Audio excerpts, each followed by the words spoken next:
Coffeezilla. I watched her 3-part series called Investigating Logan Paul's Biggest Scam, and like many on this platform, you have successfully used my name for views and money. While your work used to be impartial, your addiction to clicks has clouded your judgment and you've made very real errors with very real repercussions. Coffee, you took a shot at my reputation.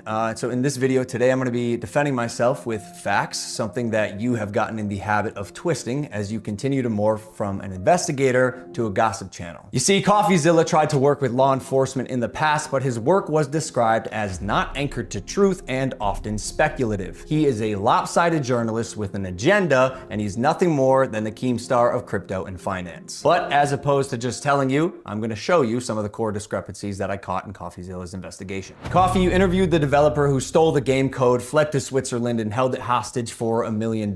Well, his name is Zach Kelling. Surely, as the internet detective that you proclaim to be, you would know that he spent time in prison for multiple felonies, one for aggravated robbery, armed robbery at a liquor store, and the other for, surprise, obstructing the legal process. I can see why you kept him anonymous. Who we'll be calling Z here. I guess among many things, it doesn't surprise me that he lied about having 30 engineers and a $50,000 a week burn rate. On my end, I have 30 engineers. I'm burning $50,000 a week. Which, side note, is how this delusionist landed on the $1 million code ransom, but it turns out he only had 3 engineers. Wouldn't someone with journalistic integrity know their credible source had not only an agenda, but a fondness for orange jumpsuits? Or did you just hear what you wanted to hear and moved on? Because even if you're lying to yourself, Steven, you still have to believe it. And I know what you're thinking. What type of idiot would work with an unsavory individual like Zach Kelling? I guess that's what I get for trusting the team that I relied on to vet and manage Eddie's hiring process, who has turned out to be a professional con man that I have since learned fooled billionaires, the Mormon Church, the owner of the New York Yankees, and now me. And surely you knew Emilio, the gentleman who supposedly let his child invest in a cryptocurrency, was allegedly responsible for 2 rug pulls before you interviewed him. So either you missed that or you knew it and failed to let the public know. Why? Because it was a clear sign that he was also untrustworthy. You seemed pretty excited when the guy told you that he couldn't hatch the eggs. Wait, you can't even hatch? No, I'm telling you, it's just a picture. You're kidding! You can't hatch? You're kidding. You can't hatch? You can't hatch? Yeah, 1 second of research would prove that to be false, as you can definitely hatch eggs and even breed your animals. Click on that. Oh, we got a duck. And as you pointed out in your fine print, cross-hatching was available on ETH at one point, but you perpetuated the opposite as truth with your chest out. Basically, nothing worked. And by the way, guy, almost all NFTs are just pictures. I'm telling you, it's just a picture. And surely a real internet detective would not break criminal and civil laws in trying to get information, right? So why have you allowed the illegal recording of Jeff's phone call without his permission? And then, more like an internet criminal, post it online. And it was interesting. It was like, this is wild. Now, although you didn't verify any backgrounds, substantiate any evidence, took multiple criminals' words as truth, and broke laws, you still published the defamation. However, unlike you, the blockchain doesn't lie. So let's highlight some things that you did point out. Crypto King Jake stole $6 million.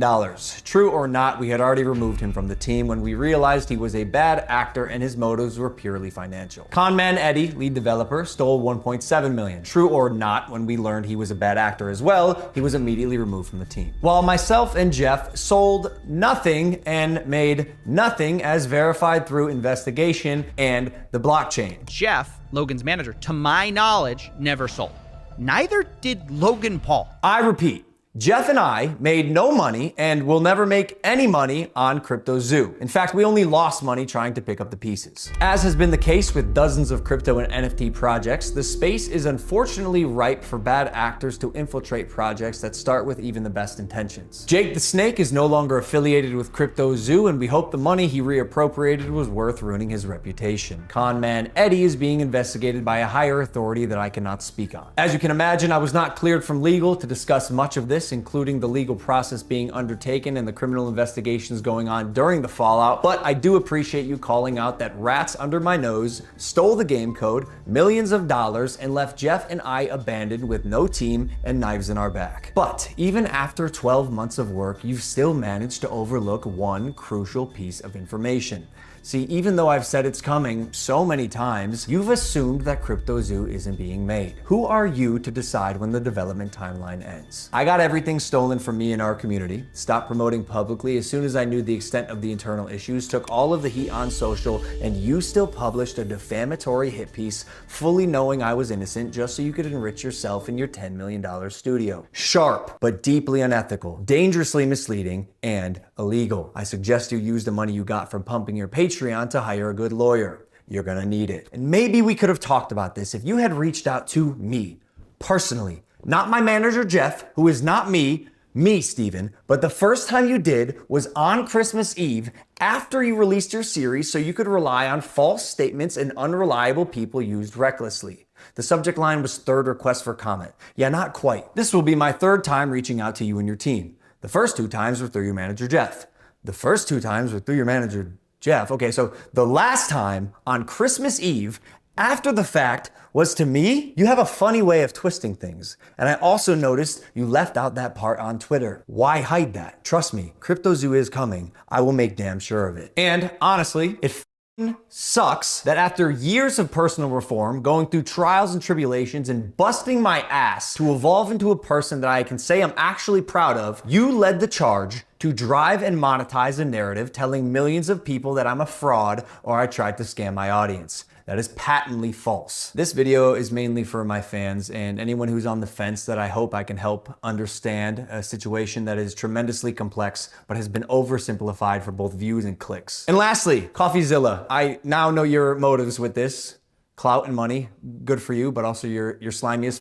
So I'm not gonna come on any of your podcasts. If you wanna come on Impulsive and talk about this, that's fine. You've denied my invitation multiple times. You're still invited. It can be a one-on-one. If not, we're gonna handle this ourselves while we continue to build CryptoZoo, and I'll see you in court.